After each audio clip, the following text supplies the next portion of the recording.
প্রিয় দেশবাসী, আসসালামু আলাইকুম। আমি বাংলাদেশের একজন সাধারণ সচেতন নাগরিক হিসাবে আপনাদের কিছু সতর্কতামূলক কিছু পরামর্শ বা উপদেশ দিচ্ছি ভূমিকম্পের বিষয়ে। ভূমিকম্প হলে আমরা কি করব তাৎক্ষণিক, এবং ভূমিকম্পের আগেই আমাদের কি কি প্রস্তুতি থাকা উচিত, মূলত এই বিষয়টা নিয়ে কিছু কথা বলবো।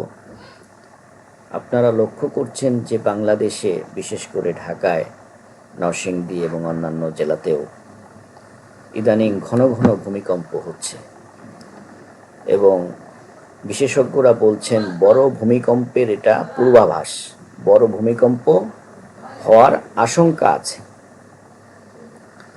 তো ভাইরা, পৃথিবীতে জন্মগ্রহণ করলে মানুষ মারা যাবে, এটাই স্বাভাবিক। প্রাকৃতিক বিপর্যয় এটাও একটি স্বাভাবিক প্রক্রিয়া। আল্লাহ যতদিন আমাদেরকে বাঁচিয়ে রাখবেন ততদিনই আমরা পৃথিবীতে বেঁচে থাকব। কিন্তু বেঁচে থাকার জন্য আমাদের যে প্রস্তুতি, আমাদের যে চেষ্টা, সেই চেষ্টাটা যেন আমাদের কখনো কমতি না থাকে। তো ভূমিকম্পের সময় আপনাদের বাড়িতে যদি টেবিল, চেয়ার বা উঁচু খাট, যেখানে খাটের নিচে নিজের মাথা ঢুকানো যায়, শরীর ঢুকানো যায়, এরকম যদি কোনো প্লেস থাকে, আপনারা তাৎক্ষণিক ওই জায়গায় নিজের শরীরের মাথা সহ যতটুকু অংশ ঢুকানো যায় অতটুকু আপনারা আশ্রয় নেবেন তাৎক্ষণিক। কিন্তু প্রথমেই সিঁড়ি দিয়ে নিচে নামার চেষ্টা করবেন না। আমি আবার বলছি, ভূমিকম্পের সময় তাৎক্ষণিকভাবে বেশিরভাগ লোক নিচে নেমে দৌড়ে বাড়ির বাইরে চলে যাওয়ার চেষ্টাটা করে, কিন্তু তাৎক্ষণিকভাবে করবেন না। তাৎক্ষণিকভাবে আপনি যে কোনো পিলারের কাছে অথবা নিজের টেবিল হোক, চেয়ার হোক, অন্তত মাথাটা যেন ওটার ভিতরে আপনি গুজিয়ে রাখতে পারেন, সেই চেষ্টাটা আগে করবেন।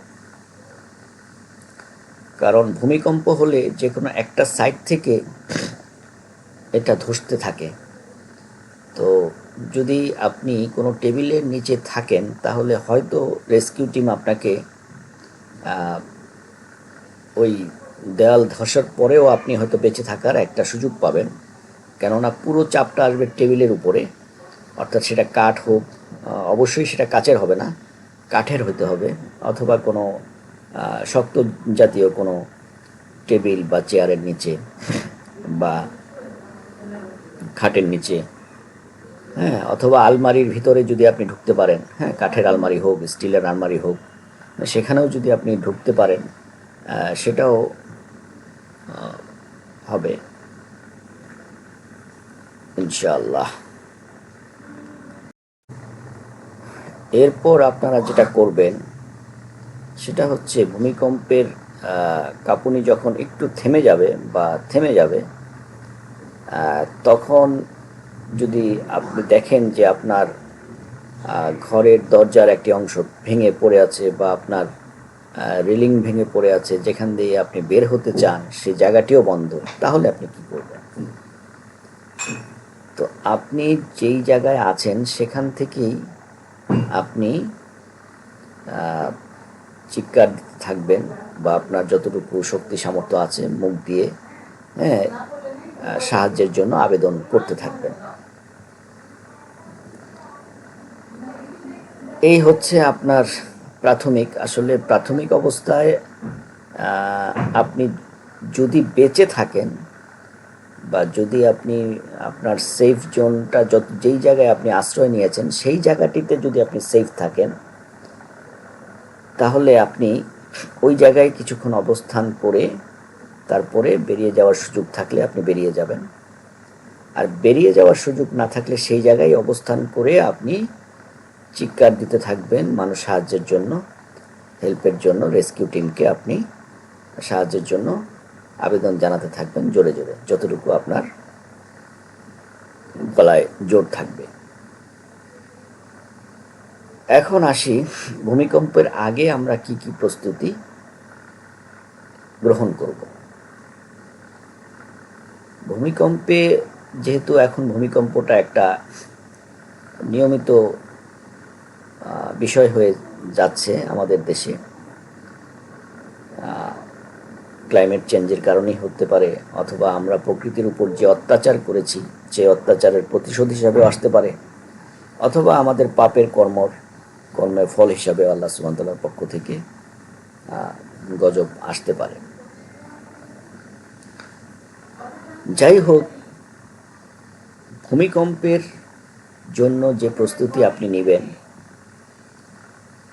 আপনি একটা বস্তা কিনবেন, সেটা ছালার বস্তা হোক বা, সেই বস্তার মধ্যে আপনি টর্চ লাইট, হাতুড়ি, আপনার হাতুড়ি না হলে পুতা, পাটা পুতার যেরকম পুতা সেরকম, দড়ি, বাঁশি, ম্যাচ, শুকনো খাবার, কিছু টাকা, চাল, ডাল, তেল, লবণ, এগুলোর জন্য একটা প্যাকেট ট্রে রাখবেন। অর্থাৎ একটা বস্তার মধ্যে আপনার অন্তত 2 দিনের খাবার সহ যাবতীয় এবং টাকা পয়সা, জরুরি কাগজপত্রের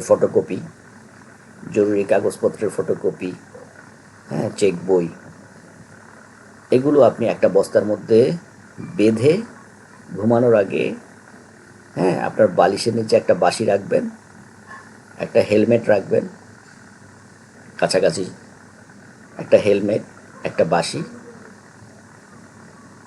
একটা দড়ি, একটা হাতুড়ি, এগুলো মেইন জিনিস।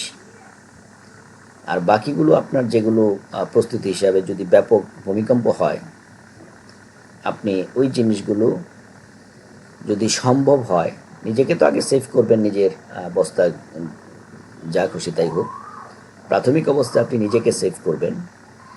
কিন্তু যখন দেখবেন যে হ্যাঁ, আপনার বিল্ডিং ধসে গেছে কিন্তু আপনিও বের হতে পারছেন এবং আপনার নিয়ে বের হওয়ার সুযোগ আছে, তাহলে সেই বস্তাটা নিয়ে আপনি সেফ জোনে চলে যাবেন।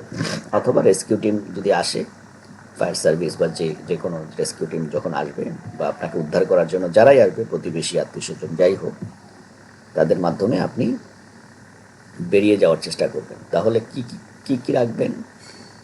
একটা শক্ত দড়ি বড়, একটা হাতুড়ি অথবা পুতা, বাঁশি, শুকনো খাবার, চাল, ডাল, তেল, লবণ, এগুলো রাখতে পারেন সামান্য আকারে, ম্যাচ, টর্চ লাইট, এগুলো রাখবেন। আর ঘুমানোর আগে বালিশ আমরা সাধারণত মাথার নিচে দিই। এখন একটু চেষ্টা করবেন মাথার নিচে একটা দিবেন এবং মাথার উপরে অর্থাৎ মুখের উপর একটা বালিশ রাখবেন, কারণ বলা তো যায় না এখন, হ্যাঁ, যেভাবে শুরু হয়েছে তাতে যতটুকু সেফ থাকা যায়। তো আর যদি ঘুমন্ত অবস্থায় থাকলে নিশ্চয়ই ওই নাড়াচাড়াতে আপনার যদি জাগ্রত হয়ে যাবেন ইনশাল্লাহ। হ্যাঁ, তো জাগ্রত হওয়ার সাথে সাথেই হয়তো আপনার খেয়াল থাকবে না কি করতে হবে। তো ওই যে মাথার নিচে যে বাঁশিটা রাখবেন আর হেলমেটটা পরবেন, হেলমেটটা পরে আপনি নিরাপদ আশ্রয়ে, প্রাথমিক অবস্থায় বাঁশি আর হেলমেট, সম্ভব হলে একটা টর্চ লাইট, তাহলে একটা মিনি টর্চ লাইট, একটা বাঁশি আর একটা হেলমেট, এই 3টা জিনিস আপনার খুব জরুরি ওই তাৎক্ষণিক। তারপরে আপনি পিলারের কাছে গিয়ে আশ্রয় নেবেন অথবা টেবিলের নিচে আশ্রয় নেবেন। এরপরে আল্লাহ যদি আপনাকে বাঁচিয়ে রাখে, আপনি সেফ জোনে চলে যাবেন। আর ভূমিকম্পের জন্য যে আপনি বস্তার ভিতরে যে প্রয়োজনীয় জিনিসপত্র, একেবারে মোস্ট এসেনশিয়াল, আপনি বের হয়ে যদি ব্যাপক ভূমিকম্প হয়, আপনি কোথাও পানি পাবেন না, কোথাও খাবার পাবেন না, কোনো দোকানও আপনি খোলা পাবেন না। বিষয়টা একটু খেয়াল রাখতে হবে। ভূমিকম্পের পরে যদি ব্যাপক ভূমিকম্প হয়, আপনি কোনো তাৎক্ষণিকভাবে আপনার পানি পাওয়ার সুযোগ নাই। তাৎক্ষণিকভাবে আপনার মেডিকেল ইকুইপমেন্ট, মেডিকেল মানে আপনার গজ, ব্যান্ডেজ, হ্যাঁ, প্রয়োজনীয় ওষুধ, তাৎক্ষণিকভাবে আপনার যে প্রাথমিক যে চিকিৎসা দেওয়া হয়, সেই চিকিৎসার সরঞ্জামও আপনাকে রাখতে হবে। তো সুতরাং এই বিষয়গুলো আপনি আপনার বস্তায়, একটা 1 মনের বস্তায় বা আধা মনের বস্তায় যতটুকু আপনার সাধ্যে কুলায়, হ্যাঁ, প্রয়োজনীয়, মোস্ট এসেনশিয়াল, সেগুলো আপনি রাখবেন। তবে মনে রাখবেন, টর্চ লাইট, হাতুড়ি, দড়ি, হ্যাঁ, এগুলো কিন্তু মাস্ট। মাথার হেলমেট, এগুলো কিন্তু আপনার খুব জরুরি। হ্যাঁ, একটা ম্যাচ, একটা কৌটার মধ্যে আপনি ধরেন কিছু শুকনো খাবার, মুড়ি অথবা চিরার ভিতরে আপনি একটা ম্যাচ লাইট রেখে দিলেন। হ্যাঁ, তারপরে আপনি একটা গুড় রেখে দিলেন একটু, হ্যাঁ, চিরার ভিতরেই আপনি একটু কাগজে মুড়িয়ে একটা গুড়ের দলা রেখে দিলেন। মানে আপনি বের হয়ে, যাতে আপনার রেস্কিউ হয়েছেন, কিন্তু আপনাকে তাৎক্ষণিকভাবে আপনাকে কিছু সাপোর্ট দেওয়া দরকার। মানে আপনার হয়তো এমনও হতে পারে যে 2 দিন পর্যন্ত আপনার কাছে কেউ আসতেই পারে নাই। এরকমও হতে পারে যে রেস্কিউ টিম 2-3 দিন পর্যন্ত আপনার কাছেই আসতে পারে নাই। তাহলে আপনার হাতের কাছে যতটুকু খাবার, পানি, বিশেষ 1 বোতল পানি রাখবেন অবশ্যই। সেটা 1 লিটার, 2 লিটার, যতটুকু আপনার সম্ভব আপনি রাখবেন। অর্থাৎ আপনাকে নিজের জন্য এগুলি করতে হবে। তো আল্লাহ সবাইকে ভালো রাখুক। আল্লাহ আমাদেরকে দুনিয়াবি গজব থেকে রক্ষা করুক। রব্বানা আতিনা ফিদ দুনিয়া হাসানা ওয়া ফিল আখিরাতি হাসানা ওয়া কিনা আযাবান নার। সবাইকে অসংখ্য ধন্যবাদ।